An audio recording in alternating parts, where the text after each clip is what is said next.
একটা দারুণ এটা ভাজাভুজি চলছে। বলো তো কি, পরে তো সব দেখাবোই। এখানে একটা চিকেন মাখামাখি চলছে, দারুণ সুন্দর একটি রান্নার আয়োজন চলছে। চিকেনটাকে নিয়ে আবার ভাজাভুজি করা হচ্ছে। ধীরে ধীরে সব বলবো, সব দেখাবো, তোমরা কিন্তু কিচ্ছু স্কিপ করো না, পরে আরও ভালো করে দেখাবো। এবারে তো এইটাকে কষানো হবে, সেটা কখন কোনটা কিভাবে হবে সব তোমাদের দেখিয়ে দেবো, শুধু একটু ধৈর্য ধরে থাকো। আমার ইউটিউব পরিবারের সমস্ত প্রিয় বন্ধুদের আন্তরিক শুভেচ্ছা জানিয়ে আজকের ভিডিওটা শুরু করেছি। তোমরা কিন্তু কেউ স্কিপ করে দেখবে না, তাহলে এত সুন্দর একটা চিকেনের রেসিপি কিন্তু তোমরা মিস করে যাবে। আশা করি তোমরা প্রত্যেকে খুব ভালো আছো, সুস্থ আছো। কুমকুমের রান্নায় আজ দেখছো, কি দেখছো বলো তো? চিকেনের একটা রেসিপি, কিন্তু কি রেসিপি সেটা ধীরে ধীরে পরে তোমাদের বলবো। চলো এইবার পুরোটা প্রথম থেকে দেখে নেওয়া যাক। চিকেন আমি মোটামুটি 500 গ্রাম নিয়েছি, সাথে একটা পাতিলেবু, ওইটা দেখতে পাচ্ছ। আমি পাতিলেবুটা রস করে চিকেনে মাখিয়ে রেখে দেব 2 ঘন্টা। এবার চলো মশলা তৈরিটা দেখাই। গোটা ধনে নিয়েছি, 4 মগজ নিয়েছি, 2 চামচ করে পেঁয়াজ, কাঁচা লঙ্কা, তেজপাতা, জয়িত্রী ফুল পাপড়ি একটা, স্টার অ্যানিস মানে তারামৌরির আমি একটা শুধু পাপড়ি নেব, একটা কি দুটো, আর গোটা গরম মশলা, এলাচ, দারচিনি, লবঙ্গ। প্রথমে তো সর্ষের তেল নিতেই হবে চিকেন রান্নার জন্যে। এখানে আমি প্রথমে দারচিনি, লবঙ্গ, স্টার অ্যানিসের 2 পাপড়ি দিয়ে দিলাম, 4টে ছোটো এলাচ, গোটা ধনে, 4 মগজ দিয়ে দিলাম, জয়িত্রী ফুল আর কাঁচা লঙ্কা।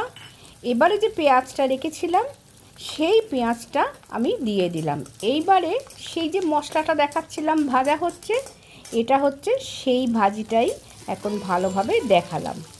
পেঁয়াজে সামান্য একটু লালচে রং ধরলে আমি এটাকে তুলে রেখে দেব, ঠান্ডা করে মিক্সিতে দিয়ে পেস্ট করে নেব। এত সুন্দর একটা অ্যারোমা তৈরি হয়েছে যে কি বলবো, সারা রান্নাঘর গন্ধে একদম ভরপুর হয়ে গেছে। বাড়িতে অতিথি সমাগমে কিন্তু এইভাবে একবার মশলা তৈরি করে চিকেন রান্না করে দেখবে, কত সুন্দর টেস্ট হয়। এবারে চিকেনটায় আমি দিয়ে দিচ্ছি আদা আর রসুন পেস্ট।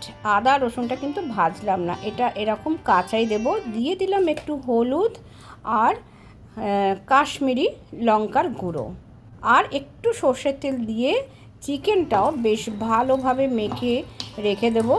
মিনিট 15 করে রাখলেই হবে। তার আগে তো পাতিলেবুটা দিয়ে আমি 2 ঘন্টা রেখে দিয়ে ভালো করে ধুয়ে নিয়েছিলাম। এবারে সেই যে পেঁয়াজ ভাজিটা করেছি, সেই পেঁয়াজ ভাজিটা ঠান্ডা হয়ে গেছে। আমি এবার পেস্ট তৈরি করে নিচ্ছি। এটা তৈরি করার জন্য জল না দিয়ে আমি টমেটো পেস্ট দিয়ে দিলাম, ওটা মশলাটা তৈরি হয়ে থাকবে। এবারে আবার একটু সর্ষের তেল নিয়েছি, নিয়ে আমি চিকেনে আলু দেব। সেই আলুগুলোকে আমি ভেজে নিচ্ছি। আলুগুলো বেশ লালচে করে ভেজে নিয়েছি, একটু হলুদ আর একটু কাশ্মীরি লাল দিয়ে মোটামুটি এরকম কালার আসার জন্যে দিয়েছিলাম। দিয়ে আমি ভালো করে ভেজে নিয়ে তুলে রাখলাম। এই তেলেই আমি দিয়ে দেব আবার কিছু পেঁয়াজ ভেজে নেব।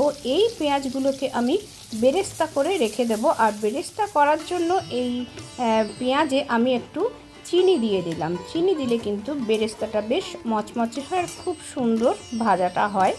খুব একটা বেশি লালচে যেন হবে না, তাহলে কিন্তু পুড়ে যাবে। ঠিক সময়টা বুঝে বেরেস্তা করা পেঁয়াজটা তেল থেকে তুলে নিতে হয়।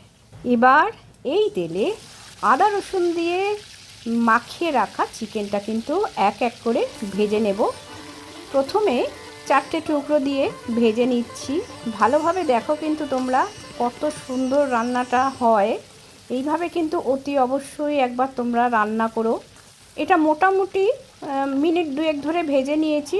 আর আরও পরে যে আরও টুকরোগুলো আছে সেইগুলো দিয়েও আমি ভেজে নিচ্ছি। সমস্ত চিকেনগুলো আমি ভেজে তুলে রাখলাম।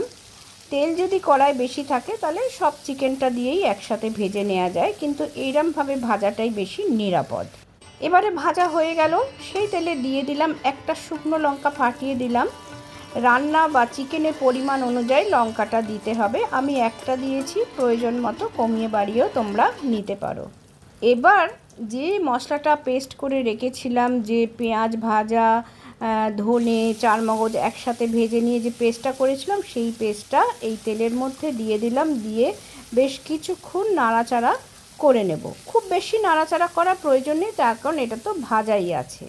দিয়ে দিলাম আরও একটুখানি আদা, আর তারপরে দিলাম একটু হলুদটা দিয়ে ভালোভাবে বেশ মশলাটা তৈরি করে নিয়ে এবারে চিকেন আর আলুটা আমি দিয়ে দিয়েছি। আলুটা ভাজা ছিল, চিকেনটাও ভাজা ছিল, দিয়ে বেশ ভালোভাবে এটা কিছুক্ষণ সময় ধরে কষিয়ে নিতে হবে। আর আমি একটু গরম জল তৈরি করে রেখে দিয়েছি। এইটা চিকেনটা যে বাটিতে ছিল সেই জলটা আমি দিয়ে দিলাম। দিয়ে ভালোভাবে এই ঝোলটা কিন্তু ফুটতে হবে। চিকেনটা কষাবার সময়ই কিন্তু আমি লবণটা দিয়ে নিয়েছিলাম, সেইটা কিন্তু আমার ক্যামেরাতে দেখানো হয়নি, হয়তো স্কিপ করে গেছি। একটা ছোট্ট টিপস মনে রেখে দিও, ম্যারিনেশনের সময় কিন্তু আমি লবণ দিইনি, আমি কষাবার সময় লবণ দিয়েছি। ম্যারিনেশনের সময় লবণ দিলে কিন্তু চিকেন থেকে জলটা ছেড়ে দিই, ম্যারিনেশনটা কিন্তু ভালোভাবে হতো না। কষিয়ে নেওয়া কমপ্লিট হয়ে গেলে আরও বেশ কিছুটা গরম জল দিয়ে আমি চিকেনটাকে টকবক করে ফুটে যাবার জন্য ঢাকা দিয়ে রেখে দিয়েছিলাম। মিনিট 5 ফোটার পরে আমি ঢাকাটা খুলে দেখে নেব আলু আর চিকেনটা কতটা সিদ্ধ হয়েছে। তাহলে কুমকুমের রান্নায় আজ তৈরি হয়ে গেল তেলে ভাজা মশলায় স্পাইসি চিকেন কারি। সব শেষে এবার মিশিয়ে নেব বেরেস্তা, আর বেরেস্তা ভাজার তেলটা মিশিয়ে নেব। তাহলে কিন্তু এই চিকেন কারির টেস্টটা অত্যন্ত সুন্দর তৈরি হয়ে যাবে। ছোট্ট একটা টিপস তোমরা জেনে রাখো, বেরেস্তা তুলে রাখার সাথে সাথে বেরেস্তা ভাজার তেলটাও একটু তুলে রেখে দেবে পরে মেশাবার জন্যে। একই সাথে মিশিয়ে দিলাম আমার ঘরে তৈরি করে রাখা গরম মশলা, যেমন এলাচ, দারচিনি, লবঙ্গ ভেজে আমি গুঁড়িয়ে রেখেছিলাম, এটা সেটা মিশিয়ে দিলাম। দিয়ে আর একবার মাত্র বেশ ভালোভাবে ফুটিয়ে নিলেই তৈরি হয়ে যাবে তেলে ভাজা মশলায় chicken curry, spicy chicken curry. তাহলে কত সুন্দর তৈরি হয়ে গেল spicy chicken curry. Star anise আর জয়িত্রীর একটা দারুণ সুন্দর অ্যারোমা তৈরি হয়। চিকেন কারি তৈরি হয়ে যাওয়ার পরেই তোমরা চটপট করে তৈরি করে নাও ফ্রায়েড রাইস কিংবা ঘি ভাত অথবা নান। আর তাছাড়াও সাধারণ রুটি, রুমালি রুটি বা গরম ভাত দিয়েও কিন্তু এই স্পাইসি চিকেন অত্যন্ত অতুলনীয় স্বাদ পাওয়া যেতে পারে। ভিডিওটা আজ তাহলে এই পর্যন্তই। পরের দিন চলে আসছি আবার নতুন কোনো রেসিপি নিয়ে তোমাদের সামনে। সবাই ভালো থাকো, সুস্থ থাকো, আনন্দে থাকো। আর আমার রেসিপির জন্য কিন্তু অতি অবশ্যই অপেক্ষা করো। এতক্ষণ যারা আমার রান্নার সাথে ছিলে তাদের জানাই অসংখ্য ধন্যবাদ।